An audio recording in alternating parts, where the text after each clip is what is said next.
Okay, hello everyone. Hi Ranjana, you got here early. So today's live stream, what I'm doing is I'm setting the for an essay correction. I posted I posted a question last week, and a number of students responded with their essays. So I'm going to choose one, give a full essay correction, look at what they've done right, what they've done wrong, give them their scores, and give them basically all the feedback that they need to understand what's necessary to get a higher score in IELTS Writing Task 2. At the end of this lesson, I also have a new question, so a new competition for next week. So if you want to get involved, you'll find the question at the end of this video. And I have a series of lessons that I want to share with you. So I'm very confident that whatever mistakes I discover in this student's writing, that I have the solutions to that in this playlist that I'm about to share with you. So I've covered every possible angle in those lessons that I've just shared. And whatever problems you're having, you will find the solutions there. Keep in mind as well, I've shared with you a link to join my free live feedback lessons, and that's 4 lessons a week that I do on Zoom for insight into speaking, writing task 1 and writing task 2. Hi Rezi. Hi Rezi, good to see you here. So for those of you who have joined live, I'll come back and forth. I'll do some of the correction, and then I'll come back, and if you have any questions, I'll be able to respond to you. So I'll go back and forth between the correction and the people who are present here. Also, if you're watching the recording, feel free to ask any questions you have. Okay, so these are the students who submitted their writing. So we'll just select a winner here first. Okay, so Abdul Wahab is the winner, and I just need a moment to get Abdul Wahab's answer.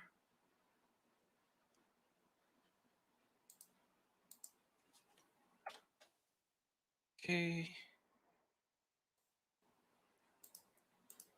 And I'll just paste it in here. Okay, so I actually had them all lined up in a spreadsheet, which is why those commas were added. That wasn't Abdul Wahab. And what you'll find as well is on that on Facebook, a lot of people aren't aware of how to leave a line. So I'm going to presume that all of the students know how to leave a line between each paragraph. That's essential. You need to press Shift. It's either Shift and return or Enter and return to go to a new line in a Facebook comment. So I'm just going to presume that Abdul Wahab knows that, and I'm going to add those here myself. So it should look like this. Okay. Now the first thing I'm interested in is the word count.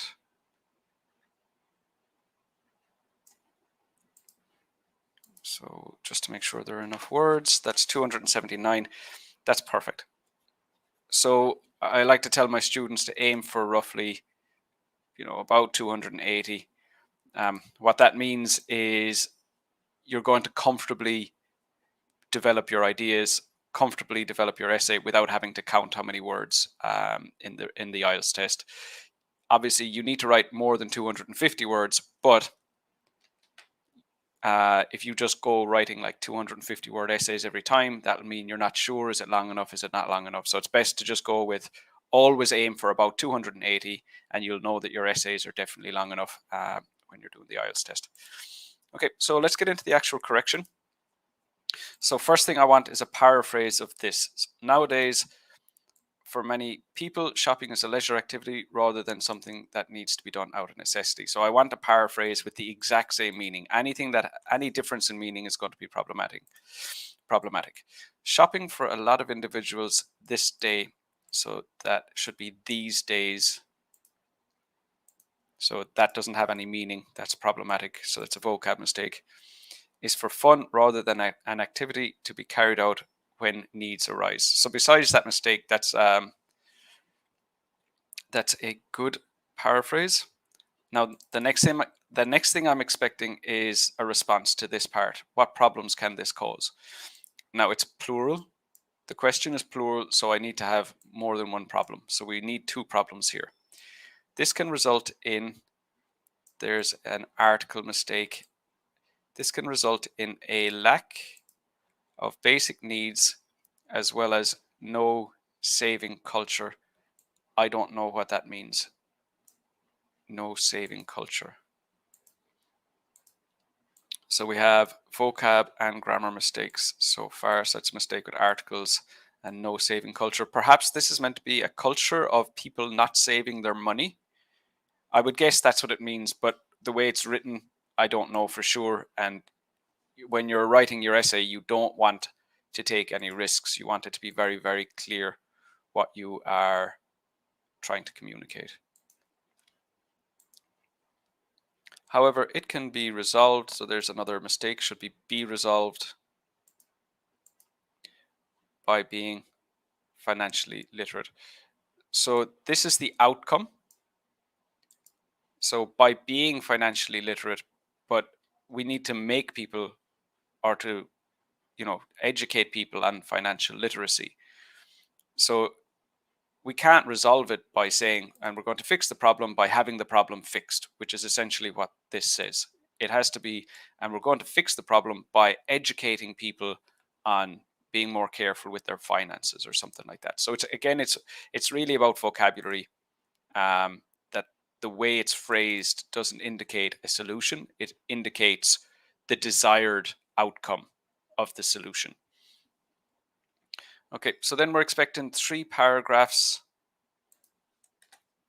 One paragraph about lack of basic needs, one paragraph about a culture of not saving, and one body paragraph about educating people to be more financially literate.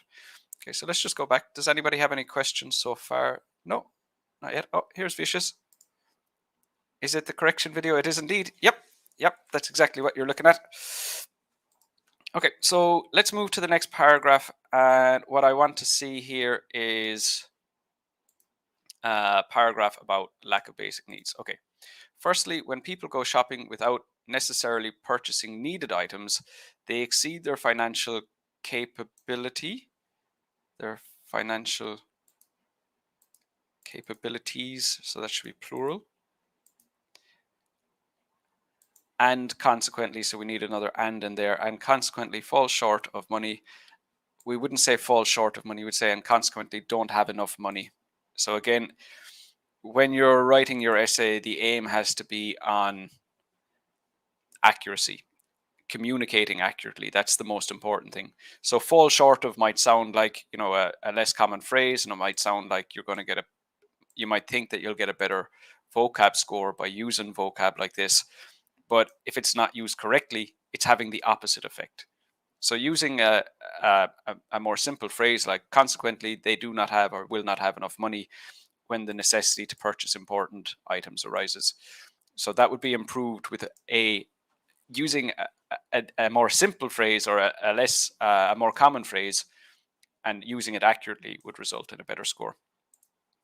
For example, many of my rich friends who go shopping for leisure, so no S there, lack basic home needs because they, no need for the word do, because they exceed their money, because they overspend on irrelevant goods. Exceed their money doesn't translate. It's not a collocation that we use in English. Because they've already spent their money on irrelevant goods. So that would be fine. So in relation to the development here, what we do have is an explanation of why these people don't have basic needs. They don't have basic needs because they've spent all their money on stuff they don't need. And then when they need that important stuff, the money's already gone. So this is actually a very, very well developed paragraph. And the only problems that we're looking at are vocab and grammar at the moment. So then the next paragraph, I'm expecting it to be about this no saving culture, which I presume means a culture of people not saving. So let's just jump back in. Does anyone else have any questions here? No, not yet. So we'll just continue on. In addition, lack of saving. So again, that phrase develops in many people who choose to spend on goods for fun instead. So that's a spelling mistake here.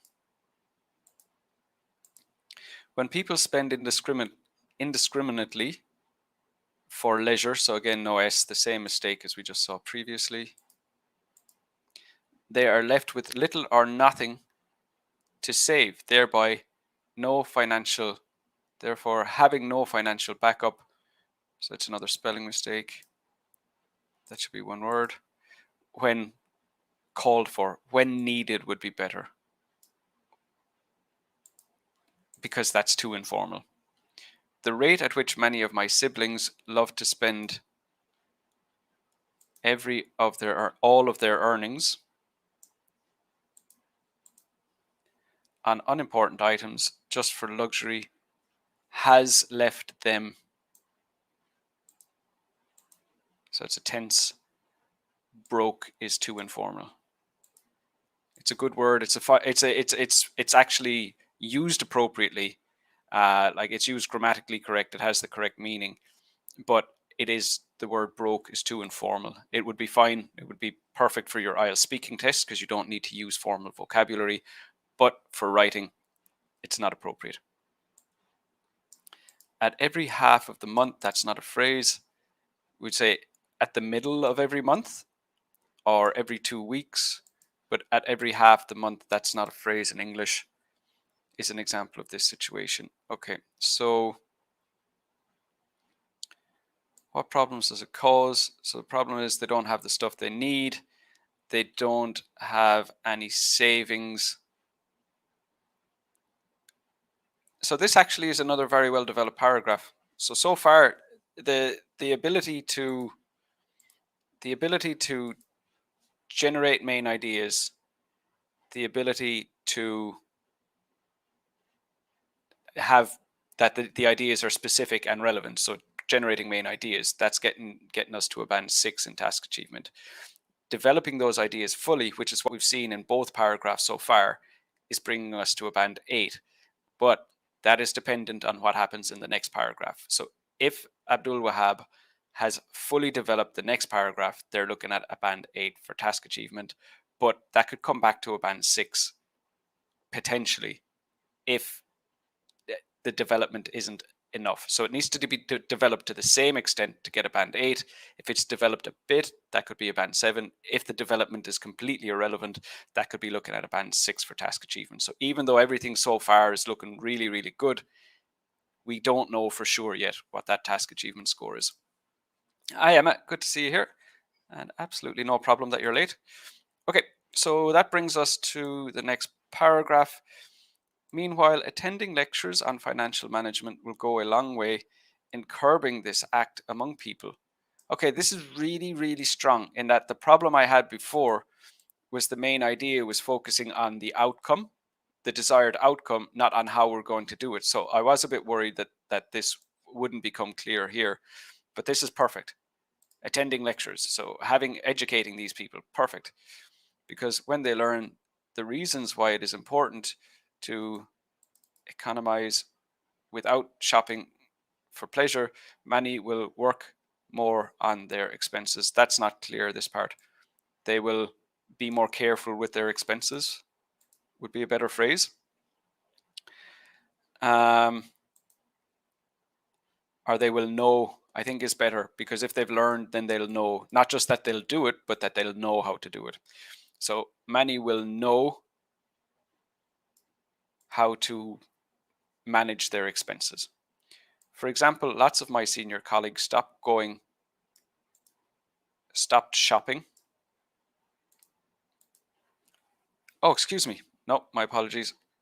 Stopped going to shopping malls for leisure the same month they started attending classes on financial literacy. This is a very solid. So what we're looking at here is definitely a band 8 for task achievement. So this is really strong. All the ideas are relevant. All the ideas are specific, and the development of those ideas is in the context of the question. So where a lot of students struggle is when they try to explain it, they'll talk about the outcome, or they'll talk off topic. So they'll talk about, the not the topic in the main idea, not the topic in the topic sentence, or they'll talk outside the context of the question. Oh, sorry, I didn't have my screen in full there. So what we're looking at is a really strong answer for task achievement. Sorry, now let me just see. Does anyone have any questions? No. So that brings us to the last paragraph, which is the conclusion. And what I want is a repetition. I basically, let's say for example, sorry, I'm getting my screens mixed up here. Let's say, for example, we read the conclusion without reading the rest of the essay. What we should be able to get is, what was the essay about? What main ideas were there in the essay? So that's what we're looking for in the conclusion. It's essentially the same information as we had in the introduction, but you should be able to take a conclusion out of an essay, read it, and understand everything that was within that essay. We don't need the explanations, we don't need the examples. What we just need is those main ideas, and to be able to confidently say what the question was about. Okay, so back down to the conclusion. In conclusion, while many go shopping for the pleasure of it, which eventually makes them lack both basic home needs as well as falling short on, so this is another vocab mistake, on personal savings. So this is while. So when you use the word while, so you're going to give us one phrase or describe one side, and then it needs to be followed with a comma and then a new clause. So this is another mistake here, where the sentence is incomplete because of the word while. So while indicates that we're going to have a comma and the other side when that clause is completed. This act can be corrected by attending lectures on financial management. Good. So like I said, task achievement score is band 8. Coherence and cohesion is going to have to be a band 6. And that's simply because of the vocabulary mistakes. There are times where I just didn't know. I had to guess, especially in the introduction. This bit here, no saving culture, that doesn't have any meaning. And this bit here, where it looked like they were discussing the outcome, not an actual solution, which they did resolve here. So they saved their task achievement score with this paragraph, but the coherence and cohesion score has already been damaged up here. The number of vocab mistakes is the big issue. So for Abdul Wahab, it's really vocab is the main area of concern. You're going to get a band 6 for vocabulary. So that's the main concern. There are grammar mistakes, but none of the grammar mistakes stop me from understanding what the sentence is communicating. So that was always clear. And on top of that, there aren't so many. So it could be it's very clear, but there are so many grammar mistakes that would bring down the score. But in this case, there aren't that many grammar mistakes, and none of them are so severe that I didn't understand what was being discussed. So that would be a band 7 for grammar. So I need to break out my calculator here. So what we're looking at there is a band 6.5 overall for this essay. Now, for Abdul Wahab to improve his scores, it's all about vocabulary. And there's the range of vocabulary for a band 7 already. We saw that the range, the words that were used accurately, there's definitely enough range in there for a band 7. It's the accuracy of vocabulary is what brought down the score. So two approaches to this. It's A, stop taking risks with vocabulary. That's the short-term solution, and that will only do so much to increase your score. But it will mean that you're not making smaller mistakes, and then the range is already what it is, and the number of mistakes could potentially bring up the score. Potentially. The long-term solution is work on vocabulary and improve that accuracy and further improve the range. So yeah, overall 6.5 for that there. While we're online, does anybody here have any questions about the feedback that I gave Abdul Wahab?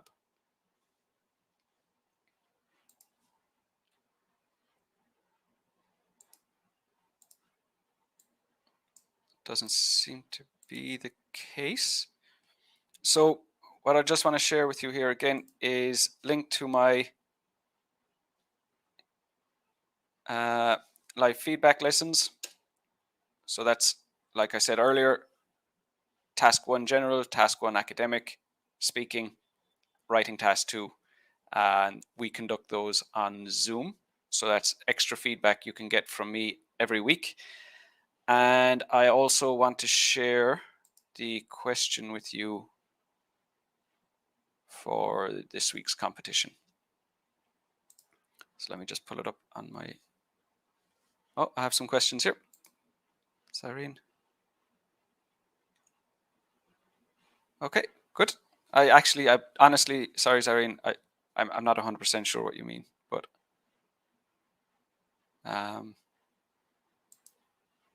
sounds like you're pleased, so good.